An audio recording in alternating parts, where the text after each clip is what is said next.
하루 5분 탈무드 태교 동화. 오늘의 이야기는 막내의 마법입니다. 어느 날 성문 앞에 왕의 포고문이 내걸렸습니다. 공주의 병을 낫게 하는 자에게 왕국을 물려주겠노라. 소문은 바람이 되어 왕국을 휩쓸었습니다. 수많은 의사와 학자, 약초꾼, 마법사들이 앞다투어 성으로 향하기 시작했습니다. 다들 공주를 아내로 삼아 왕국을 차지하겠다는 꿈에 잔뜩 부풀어 있었습니다. 하지만 그 누구도 공주의 병을 고치지는 못했습니다. 아무리 약을 쓰고 침을 놓고 주술을 외워도 공주는 눈을 뜨지 않았습니다. 얘야, 어쩌다 이런 몹쓸 병에 걸린 게냐. 이름조차 알 수 없는 희귀한 병 앞에 왕은 하루하루 가슴이 무너져 내렸습니다. 잠든 딸을 볼 때마다 평생 아껴둔 눈물이 줄줄 흘러내렸습니다. 아비의 마음을 아는지 모르는지 공주는 점점 깊은 잠에 빠져들었습니다. 저 멀리 바다 건너 왕국의 손길이 닿지 않는 어느 숲에 젊은 삼형제가 살고 있었습니다. 삼형제는 저마다 신비로운 보물을 하나씩 갖고 있었습니다. 맞이의 보물은 세상의 모든 것을 볼 수 있는 망원경이고, 둘째의 보물은 하늘을 나는 양탄자입니다. 막내의 보물은 죽은 사람도 살려낸다는 마법의 사과입니다. 삼형제는 각각의 보물을 목숨처럼 아꼈습니다. 천리안을 지닌 망원경 덕분에 맞이는 까마득히 먼 곳에 내걸린 왕의 포고문까지 훤히 볼 수 있었습니다. 저런, 공주가 몹쓸 병에 걸렸대. 어디. 삼형제는 망원경을 번갈아 가며 왕국을 살폈습니다.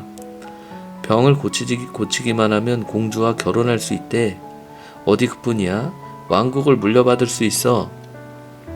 형들이 이런 이야기를 하는 동안에도 막내는 좀처럼 망원경에서 눈을 떼지 못했습니다. 잠든 공주 곁에서 가슴을 부여잡은 채 울고 있는 왕의 모습이 막내의 가슴을 아프게 했습니다. 동쪽 숲 저편으로 동이 터올 무렵 삼형제는 양탄자를 타고 생애 첫 여행길에 올랐습니다. 짧은 여행이었습니다. 구름을 뚫고 바다를 건너 삼형제는 바람처럼 왕국에 닿았습니다. 신하들은 삼형제를 곧장 공주의 침실로 안내했습니다. 이제 막내가 나설 차례였습니다.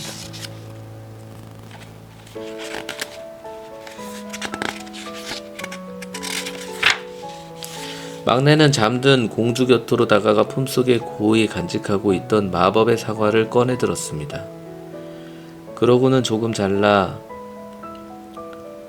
잘게 잘라 공주의 입에 한 조각씩 넣어 주었습니다. 신비로운 사과즙이 입으로 천천히 흘러들자 공주의 얼굴에 핏기가 돌기 시작했습니다. 뒤에서 초조하게 지켜보던 왕과 신하들의 입에서 나지막한 탄성이 새어나왔습니다.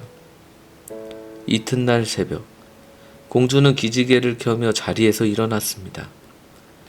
왕은 탄성을 지르며 공주를 끌어안았습니다.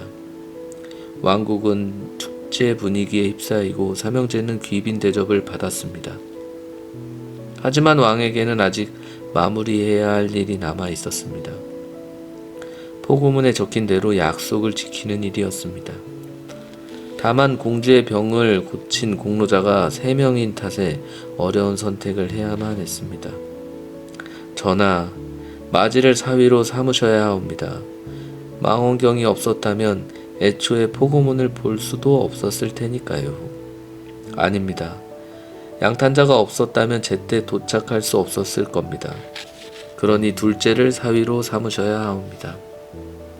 왕과 대신들이 심각하게 이야기를 나누는 동안 맞이와 둘째는 기대와 설레임을 애써 감추며 정원의 분수대를 맴돌고 있었습니다. 그런데 어찌된 일인지 막내의 모습이 보이지 않았습니다. 그날 새벽, 막내는 일찌감치 성을 빠져나와 혼자만의 긴 여행길에 올랐습니다. 점심 무렵이 돼서야 막내는 바닷가 언덕에서 잠시 걸음을 멈추었습니다. 그때 뒤에서 말발굽 소리와 함께 공주의 목소리가 들려왔습니다. 왕궁에 계셔야 할 분이 어찌 홀로 떠들고 계시나요? 떠도는 게 아닙니다. 제가 살던 곳으로 돌아가는 중입니다. 왕국을 물려받고 싶지 않으신가요? 저는 자격이 없답니다. 그게 무슨 말씀이세요? 저를 살려주셨잖아요. 그러자 막내는 고개를 저으며 이렇게 말했습니다. 애초에 저희 형제들은 마법의 보물 덕분에 특별해질 수 있었답니다. 보물이 아니었다면 한낱 평범한 사내에 불과했겠지요. 이제 저는 평범해졌습니다. 하지만 두 형은 여전히 특별한 사람들입니다. 천리안을 지닌 망원경과 마법의 양탄자만으로도 왕국을 다스릴 자격이 충분하지요. 그리고 두 형들 중에서 누구를 남편으로 선택할지는 공주님의 몫입니다. 묵묵히 이야기를 듣고 있던 공주가 입을 열었습니다. 저를 살리면 마법의 사과를 잃게 된다는 걸 아셨을 텐데 아깝지 않던가요? 제 아무리 마법의 사과라도 한 생명을 살리는 데 쓰이지 못한다면 무슨 의미가 있겠어요. 그 사과에 들어있던 무거운 마법을 이렇게 내려놓고 나니 오히려 마음이 홀가분해졌습니다. 당신의 모든 것을 저에게 주셨군요. 비록 마법은 사라졌지만 가장 고귀한 분을 살렸으니 여한이 없습니다. 공주는 천천히 다가와 막내의 손을 꼭 잡았습니다. 그리고 떨리는 목소리로 말했습니다. 마법은 사라지지 않았어요. 진짜 마법은 당신 마음속에 고스란히 남아있어요. 저는 그 마법을 사랑해요. 두 사람의 얼굴 위로 화사한 햇살이 내려앉았습니다. 아기에게 전하고 싶은 아름다운 가치사전. 진심. 가장 소중한 사람을 만났다는 뜻. 살아갈수록 소중한 것들이 많아진단다. 갖고 싶은 것, 남 주기 아까운 것, 나만의 것. 이런 것들이 나의 전부라고 생각하지. 그 모든 것을 다 바쳐도 한 점 아깝지 않은 그런 사람을 만나기 전까지는. 오늘의 이야기는 여기까지입니다. 진심에 관한 이야기군요. 아빠는 진심으로 엄마를 사랑해서 엄마를 찾았으니 마법의 사과는 없어도 됩니다.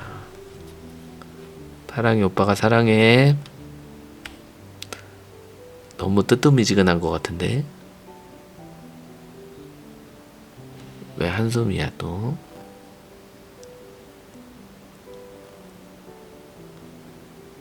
갑자기 해서